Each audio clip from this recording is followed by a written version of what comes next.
Insurgencia en el nordeste de Paraguay. Es extraño que Paraguay siquiera aparezca en los medios de comunicación, y mucho menos que sea asociado con los conflictos armados. Sin embargo, en el nordeste del país se lleva fraguando una insurgencia guerrillera cuyo origen data del año 2005, una lucha que ha ido creciendo y volviéndose más violenta. En este vídeo se busca realizar un repaso a las condiciones sociales, históricas y políticas que desencadenaron el surgimiento de una organización guerrillera que busca derrotar al gobierno e instaurar una dictadura del proletariado en el país. La zona en la que se están produciendo estos enfrentamientos es denominada la región oriental o departamentos del Chaco, donde se destacan por una mayor presencia guerrillera los departamentos de Concepción y San Pedro. Esta zona, rica en recursos naturales, dedicada especialmente a la ganadería y a la agricultura, es también de las regiones del país donde existe mayor desigualdad y donde la influencia del Estado es débil. Tras la proclamación de la independencia de Paraguay en 1811, tanto de Buenos Aires como de España, el nuevo país vivió una época de fortalecimiento interno, aislamiento y autarquía impulsada por el dictador supremo José Gaspar Rodríguez de Francia y continuada por el mariscal Francisco Solano López y su hijo, convirtiéndose en un importante actor en el contexto postindependencia latinoamericana. Sin embargo, la devastación causada por la Guerra de la Triple Alianza 1864-1870, en la que Brasil, Argentina y Uruguay se unieron para luchar contra el Paraguay, causó una destrucción material terrible en el país y la pérdida de unos 300.000 kilómetros cuadrados, unido a la desaparición física de entre el 50 y el 85% de su población masculina, una tragedia de la que el país nunca se ha recuperado del todo. La destrucción bélica se sufrió con especial dureza en estos departamentos, zona fronteriza con Brasil, debido a que la mayoría de las últimas batallas de la guerra se libraron en territorio paraguayo.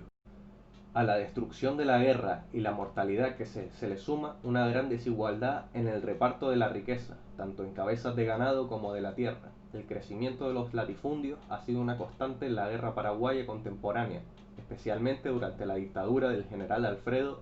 Stroessner, que gobernó el país durante 35 años, 1954 a 1989, quien repartió casi 7 millones de hectáreas entre sus principales partidarios,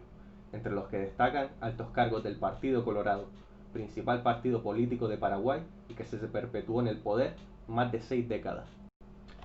Este partido abandera los intereses de los grandes latifundistas contrarios a la reforma agraria, reforma que lleva siendo demandada por los campesinos paraguayos desde hace décadas. Esta situación se ha visto empeorada por las crecientes inversiones de multinacionales como Bunge Limited y Louis Dreyfus Company en el cultivo de soja, cambiando así el tradicional cultivo de la caña de azúcar, el millo y el algodón por el monocultivo de soja y por las exportaciones de los recursos mineros de la región oriental por importantes empresas como la canadiense Morrison Mining Company o la inglesa Amerisur Resources, compañías que tienen importantes inversiones en esta zona. En 2008, después de 61 años en los que el Partido Colorado había gobernado el país, fue elegido como presidente el exobispo Fernando Lugo, a la cabeza de una alianza de fuerzas progresistas conocida como Frente Guazú, siendo su principal caballo de batalla la tan deseada y polémica reforma agraria. Sin embargo, el rechazo del Partido Colorado y la resistencia de las élites latifundistas a esta reforma causaron que se fuera posponiendo durante años hasta casi el final de su mandato, lo que fue restando apoyo dentro de su coalición y del pueblo. En mayo de 2012 tuvo lugar la matanza de Curuguatay,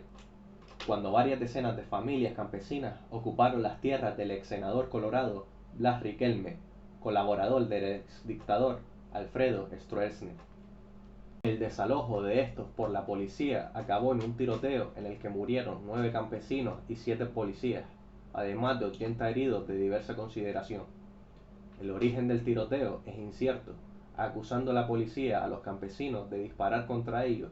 mientras que distintos colectivos acusan a la policía de tener infiltrados que querían comenzar un altercado. Este incidente fue usado por la oposición al gobierno de Lugo para llevarles a juicio por mal desempeño de sus funciones y, a la postre, destituirlo, causando así una importante crisis en el país que fue calificada como golpe de Estado por muchos países latinoamericanos y europeos y que llevó a Paraguay a ser suspendida de Mercosur y UNASUR. En este contexto surge la organización guerrillera del Ejército del Pueblo Paraguayo, EPP, el 27 de agosto de 2005, fecha oficial del inicio del conflicto, cuando una columna del EPP tuvo un encuentro armado con una patrulla de la policía causando un muerto entre las filas policiales. El origen de este grupo se encuentra en una quincena de militantes del marxista Partido Patria Libre que decidieron formar su propio grupo debido a las desavenencias internas con la dirección del mismo, fundado oficialmente la guerrilla en marzo de 2008.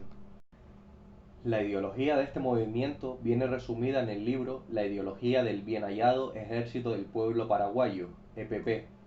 el franquismo del siglo XXI, escrito por Alcides Obiendo, uno de los fundadores de la guerrilla, donde se autodeterminan como marxistas-leninistas, pero también como francistas, en referencia al doctor José Gaspar Rodríguez de Francia, artífice de la independencia de Paraguay y considerado por los insurgentes como un revolucionario. Del programa político del doctor Francia toman su lucha contra las oligarquías y la burocracia colonial, la Iglesia Católica y la creación de un Estado centralizado y fuerte, con una milicia ciudadana para apartar del mando del ejército a los terratenientes. El ejército del pueblo paraguayo tiene como modelo organizativo las guerrillas comunistas surgidas al calor de la Revolución Cubana, inspirándose sobre todo en las FARC-EP colombianas, a las que se lleva tiempo intentando vincular, aunque Carmen Villalba, miembro fundadora de la guerrilla y nombrada portavoz de estos, y actualmente presa, ha negado dichos vínculos, quien además ha reafirmado que el objetivo del EPP es acabar con el sistema, no llegar a la presidencia mediante las urnas. Desde su fundación, el EPP ha llevado a cabo numerosos ataques contra hacendados locales, policías y guardias de seguridad privados, pero sus actividades se centraron en financiarse usando para ello tácticas tales como secuestros, robos a bancos y cobro de impuestos a terratenientes. Entre estos secuestros cabe destacar el de Cecilia Cubas, hija del expresidente Raúl Cubas, quien fue secuestrada en 2004 y a pesar de que se abonó el pago exigido para su liberación, un pago de entre $300.000 y $800.000, fue asesinada por sus secuestradores, y el del suboficial de policía Edelio Morinigo, secuestrado desde el 2014. Actualmente se estima que el EPP posee un fondo de unos $3 millones. Desde el gobierno se ha acusado a la guerrilla de financiarse con el narcotráfico, asociado a la cocaína proveniente de Colombia, Perú y Bolivia, y que suele acabar en los mercados de Sao Paulo y Río de Janeiro, según un informe de la Secretaría Nacional Antidrogas, SENAT, de Paraguay, algo que ha sido negado en repetidas ocasiones por el alto mando de la guerrilla. En julio de 2017, un estudio académico realizado por el abogado criminalista Juan Martens desveló que, tras 3 años de investigación con metodología científica y trabajo de campo en 18 distritos de 5 departamentos, no se han encontrado vínculos entre el tráfico de drogas y la guerrilla. Nuestros estudios dicen que no están relacionados con el narcotráfico. Es una de las hipótesis que nosotros descartamos porque tienen otras fuentes de financiamiento distintas. Tal vez en adelante puede ser o no esta vinculación, pero hasta la fecha no es posible establecer una relación entre el EPP y el narcotráfico, indicó el abogado, señalando el cobro de impuestos revolucionarios a grandes productores y terratenientes y los secuestros como principal fuente de financiación. El crecimiento de su actividad llevó al por aquel momento recién nombrado presidente Horacio Cartes a crear en 2013 una unidad especial para combatir la guerrilla, denominada como Fuerza de Tarea Conjunta, FTC, reforzando la Ley de Defensa y Seguridad Interna, lo que ha causado un fuerte rechazo por parte de diversos colectivos que acusan al gobierno de permitir que esta unidad pueda llevar a cabo una gran represión contra movimientos sociales contrarios a latifundistas y al cultivo extensivo de la soja, amparándose en el estado de excepción proclamado por el gobierno en estos departamentos.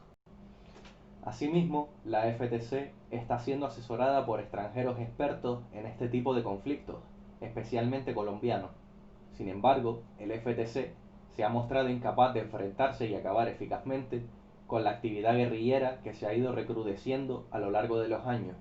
siendo el mejor ejemplo de esto último la emboscada en Arroyito, en el departamento de Concepción, donde el 27 de agosto de 2016 los guerrilleros acabaron con la vida de 8 soldados, siendo este uno de los mayores ataques al ejército de la historia del país, provocando una importante crisis política y un cuestionamiento de la eficacia del gobierno para acabar con este grupo en un conflicto que se alarga por más de una década y que ha causado casi 80 muertes durante este periodo. Según varios analistas, el EPP se está replegando a las amplias zonas rurales, lo que les hace más difícil de detectar y combatir, dejando de actuar en las ciudades debido a que conlleva más riesgos. Además, el vínculo de la guerrilla con los campesinos locales, que supone su principal base a su favor, les hace más difícil de localizar, pues se presupone que se mezclarían con el pueblo tras llevar a cabo una acción armada para camuflarse, lo que unido a la cercanía con la frontera con Brasil, el despoblamiento de esta zona y la débil presencia del Estado permiten a los guerrilleros huir sin problemas de la respuesta estatal. La situación ha permitido a la guerrilla reemplazar al Estado en algunas zonas campesinas, debido a la gran pobreza y desabastecimiento de estas regiones. El EPP se encarga de proporcionar servicios públicos a los campesinos mediante el reparto de comida, apoyo económico y ayuda a los enfermos que no pueden desplazarse hacia los hospitales o carecen de fondos para pagar sus tratamientos, consiguiendo de esta forma legitimarse ante la población e ir debilitando cada vez más la influencia del Estado. La división en unidades muy pequeñas y móviles por parte de los guerrilleros les da una gran capacidad de maniobra, lo que ha llevado a que se cuestione cada vez más la capacidad del FTC para combatir a la guerrilla, que va creciendo en número y apoyo entre los campesinos, calculándose que en 2017 podría tener entre 150 y 350 militantes, aunque otras fuentes elevan el número hasta los 500. Comparte este vídeo en todas tus redes sociales y no olvides mirar los enlaces que te dejo en la descripción del vídeo.